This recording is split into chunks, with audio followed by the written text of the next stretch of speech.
Okay, YouTube family, this is Cynthia with Backcourt Garden, and we are getting the work done. Yes, I will say it is a process for sure, but because I'm also doing so many other things too. So I wanted to give you all a quick look as to where we are with the wicking beds, how things are growing in it, and just so you could see what is happening. So, as you can see, here we are with the wicking bed. I have things growing in it.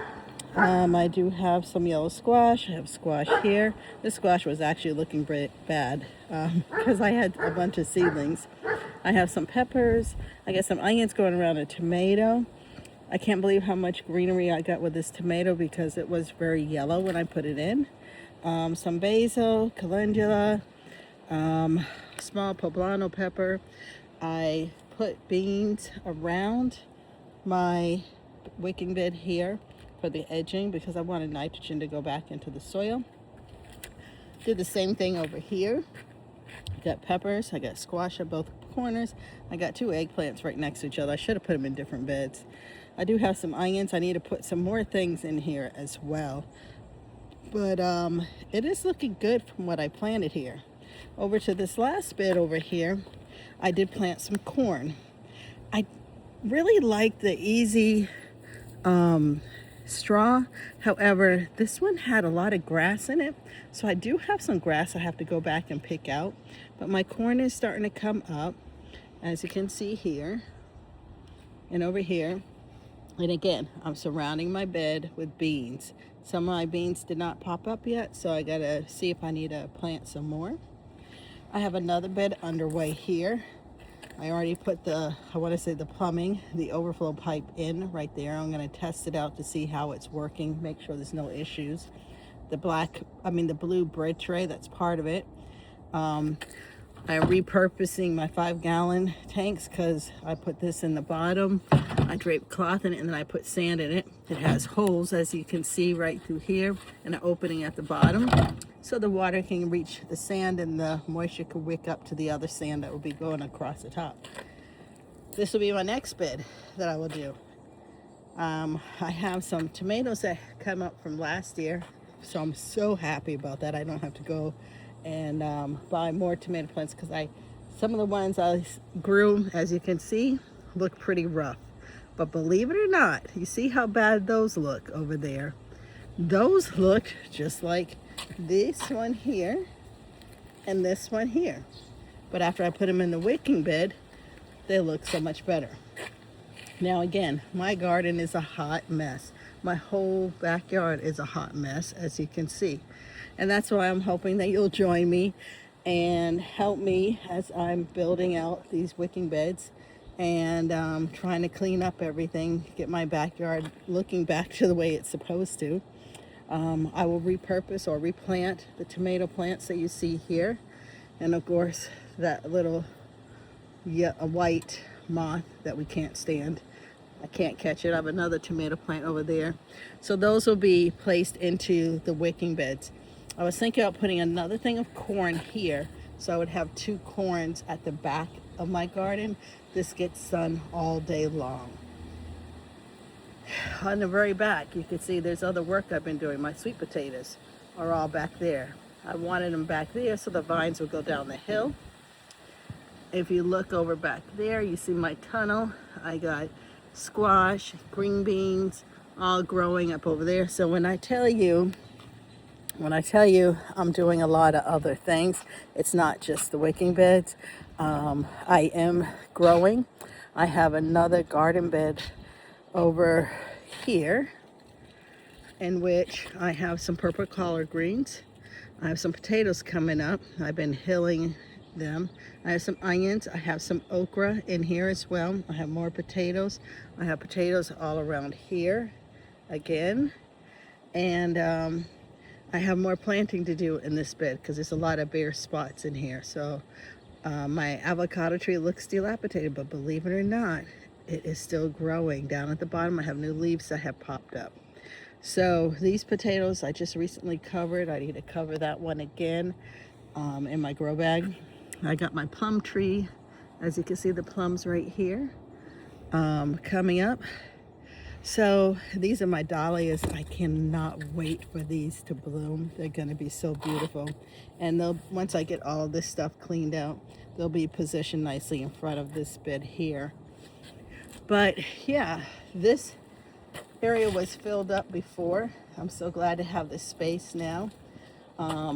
This will be one of the surrounding wood pieces to go around one of my wicking beds. I'm going to be moving it down to about right here, and it will be extended out. And then I'll do one more. I'm thinking about building arches over in this area as well. I got 2 wicking beds over there growing that you can see with the lettuce. So I'm not worried about this area here of my garden where you see the collards, the peas, the rosemary, the celery growing, because I have a lot of onions in here and I have a lot of garlic. And it looks like it's almost time to start pulling some of my garlic. I need to check him. I had broccoli that's going to seeds, and that's okay. I'm doing everything when I can do it, as I can do it with limited time. My spinach has gone to seed. That's okay.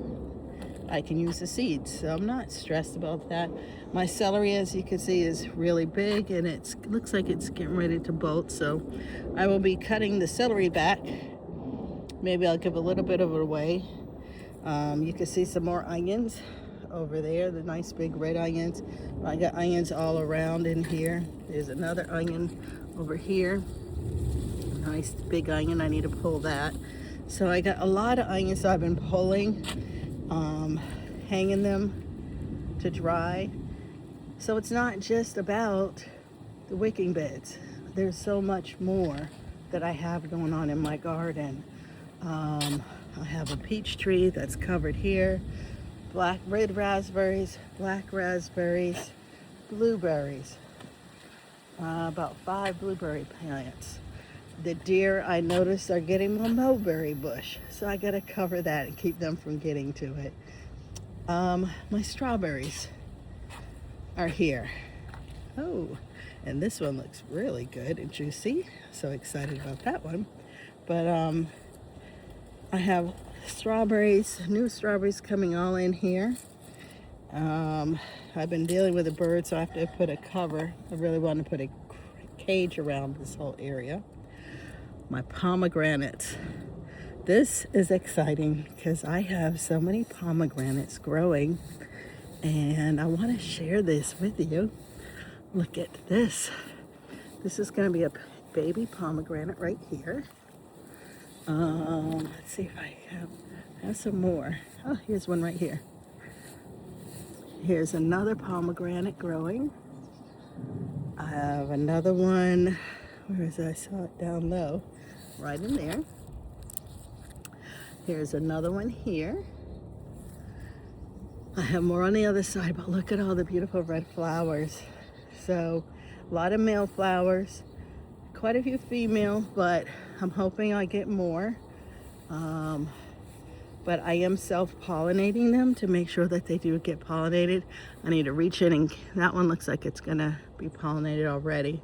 I've seen a few bees out here, but yeah, I'm pretty excited. I'll have several pomegranates this year, so that's something to look forward to. I think this is my 5th year with the pomegranate bush, and it has been really, really growing. If you have any ideas or suggestions about it, let me know. I might have to cut it back a little bit in the fall. But I am seeing some more pomegranates forming there. Another one right over there. So yeah, pretty exciting about the pomegranates.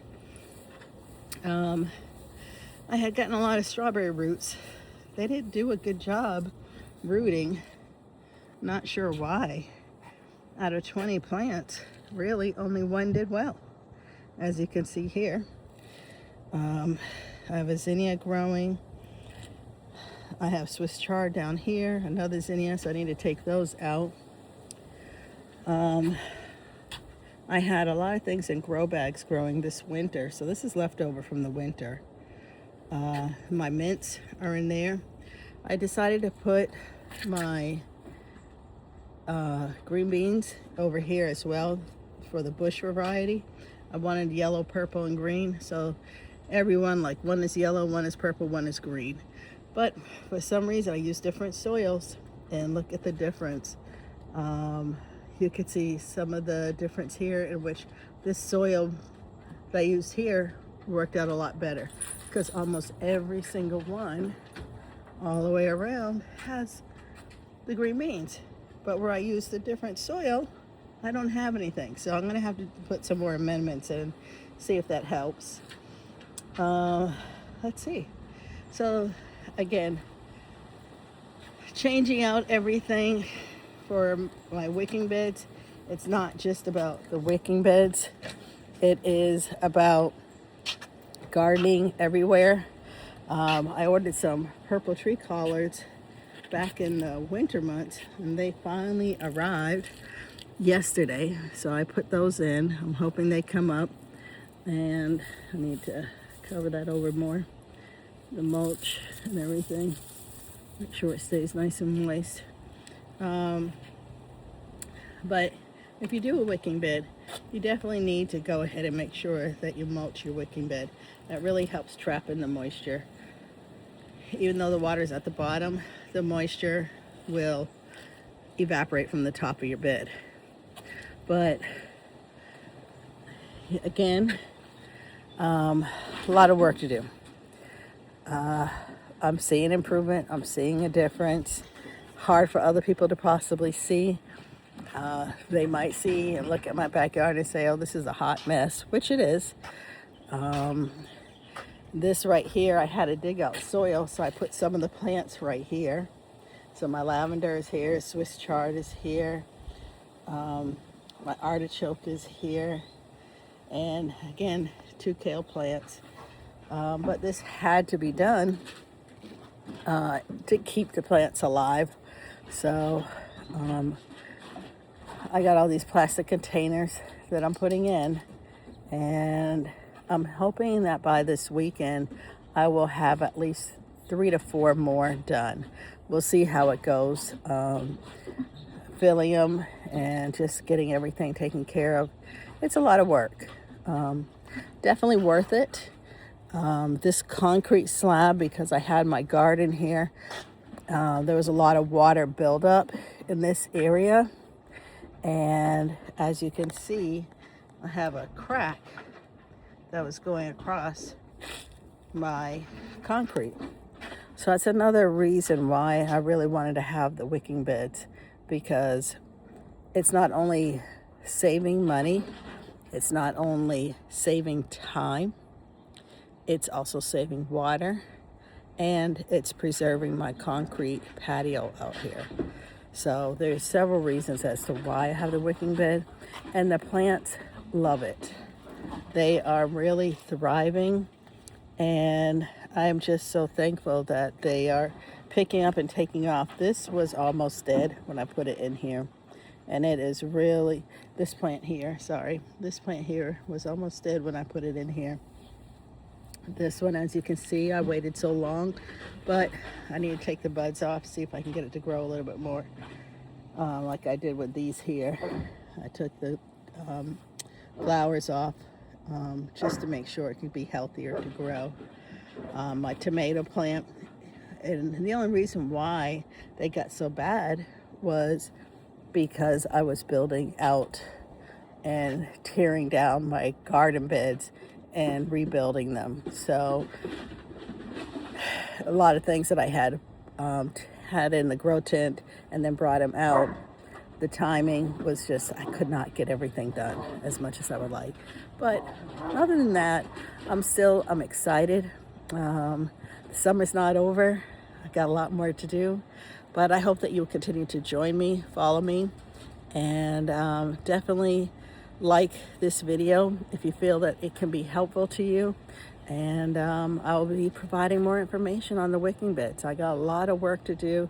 I will be uploading more videos, so hopefully you'll stay connected with me if you're wanting to learn more about wicking beds and how it could really just benefit you. It's something that I really enjoy and I'm glad that I'm doing. I like how the vegetables are turning out, so it's definitely worthwhile. And I went out of town recently and didn't think twice about my garden, and I was gone for about 4 days, and it was just great knowing that when it rained, it caught the water. When I was out of town, I didn't have to worry about it because the water reservoir was at the bottom of the garden, and the water was wicking up to the vegetables as they were growing. So I think that is a really great concept for that gardener who really wants to travel but feels they don't want to leave their garden. A wicking bed is definitely a way to go. All right, y'all have a good day.